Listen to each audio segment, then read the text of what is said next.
In the last lecture, we already learned about the introduction of the solid state.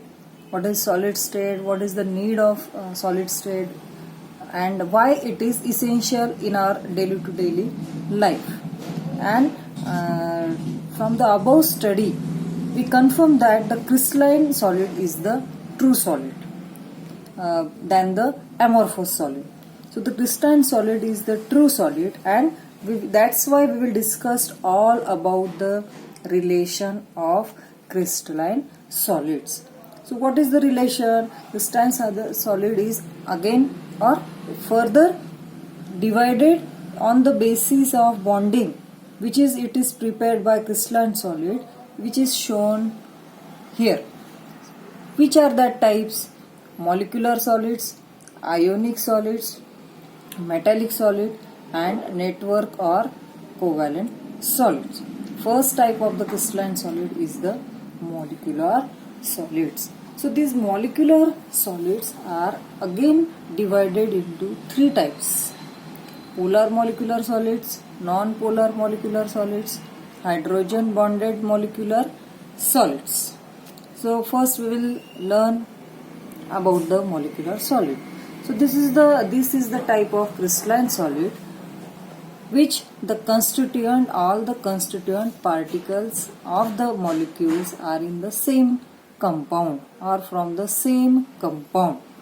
So according to the type of the molecules it involves and the nature of that molecules are the intermolecular forces in these crystals, and they are further again classified into three types that I already told you. So first is the polar molecular solids. So what is polar molecular solids? The crystalline substances are in that substances the constituent particles are polar molecules, right? The name of the type is the polar molecular solid. So automatically there should be charges or there should be dipole moments. Which type of dipole moments? The polar molecules are like hydrogen chloride, sulfur dioxide. So these possesses the permanent dipole moment. So that's why their arrangement themselves in such a way that the opposite charges of their neighboring molecules are brought closer and they attach by the strong dipole forces. Understand? I will repeat again. I am repeating again. So the arrangement of these such molecules are in the opposite charges, and that's why due to the opposite charges the intermolecular forces are closer. So they are close to each other, and due to that attachment they forming the dipole forces. So there are some properties, two properties of the polar molecules. First is this is the solid which is soft in nature and non-conductors of electricity. This is the first property. And the second property is the melting points are the higher than the non-molecular solids, but lower than the ionic and metallic solids. So in fact the interaction or the forces of the dipole interaction is shown in this diagram. Two types of charges: positive charges, negative charge. Neighboring: positive, negative, positive, negative, positive, negative, positive. So due to that opposite charges they are close to each other, and if they are closing with each other, attached with each other, there is some bonding is prepared. Okay, bonding will be prepared that time. So that's why you can say that this is the dipole forces of attraction. Now the second type of molecular solid is the non-polar molecular solids. Non-polar molecular solids. What we say that in this crystalline solid or in this non-polar molecular solids, the molecule solids like CO2, H2, chloride, methane, or weakly polar molecules like hydrocarbons like helium, neon. So these are the non-polar molecules which is held by the weak dispersion forces or London forces that we already study in the 11th standards. And also we can say that in the non-polar molecules, non-polar molecular solids, so they have very low melting point, exactly opposite of the polar molecules, right? They have the high melting point. In the non-polar molecules they have the very low melting point, and they are also soft, but it is also the non-conductors of electricity. Third one is the hydrogen bonded molecular solid. So in this crystalline solid, what happens? The constituent particles of the molecules which contains the hydrogen atoms link to the highly electronegative atom like fluorine, oxygen or nitrogen. So in these molecules, the hydrogen bond in which that hydrogen atom of one molecule is bonded to the another electronegative atom, that already I told you, like fluorine, nitrogen, oxygen, to the another molecule. So since that due to the weak hydrogen bonding in these solids, they have very low melting point, right? They have the very low melting point, and generally at the room temperature they exist in a liquid or gaseous state. So we can also say that they are the non-conductors of electricity. Done.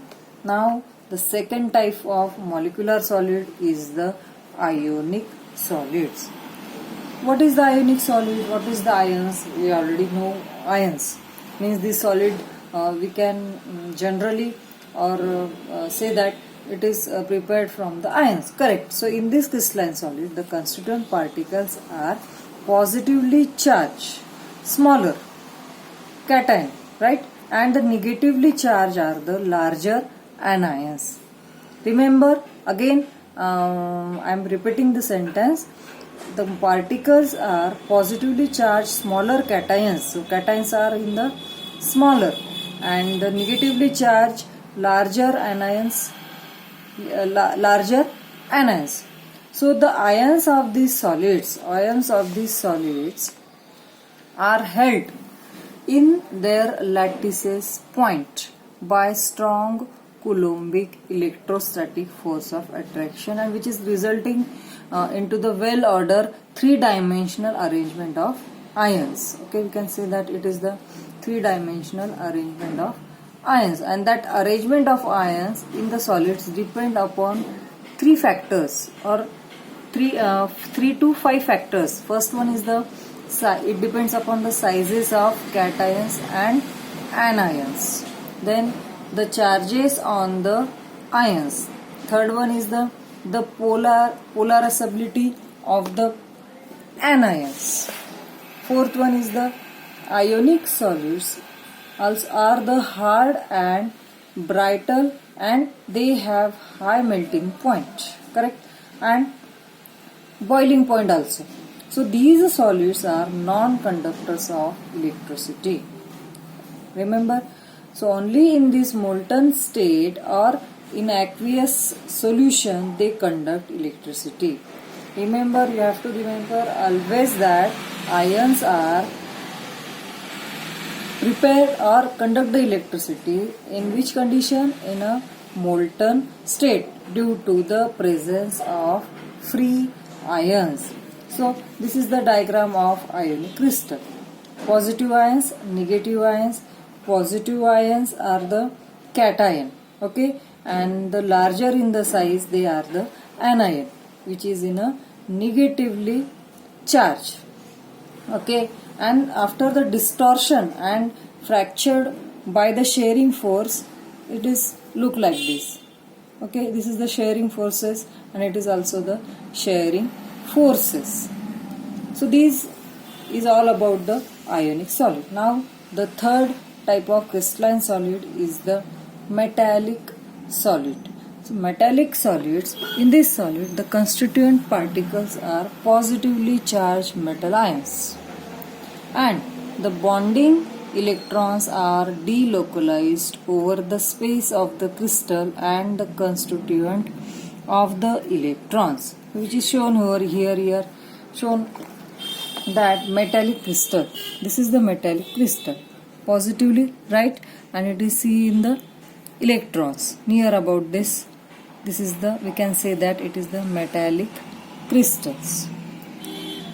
And the metals have high melting point and the boiling points due to the strong metallic bond. They are the good conductors of the heat. Okay, metallic solids are the good conductors of the heat, and the electricity is due to the mobile electrons. So this is all about the metallic solid.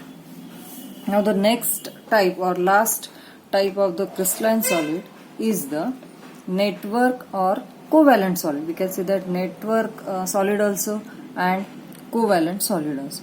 So these are the solids in which the constituent particles are the non-metal ions, which is linked to the adjacent atom of the covalent bond through the crystal, forming the joint three-dimensional structure.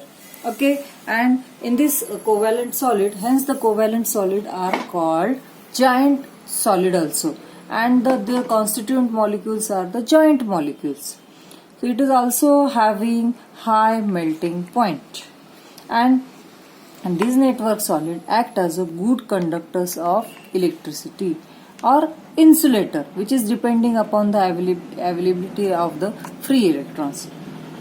We can say that the example of the diamond, graphite, carbonium, fluorine, boron. So these are the examples of the network solid. And also in this, if any big molecule, if anyone having the big molecules, it becomes the solid, and that time we can say that it is the network solid or the covalent solid. That big solid is called the network solid or the covalent solid. So basically it undergoes the non-metals compounds.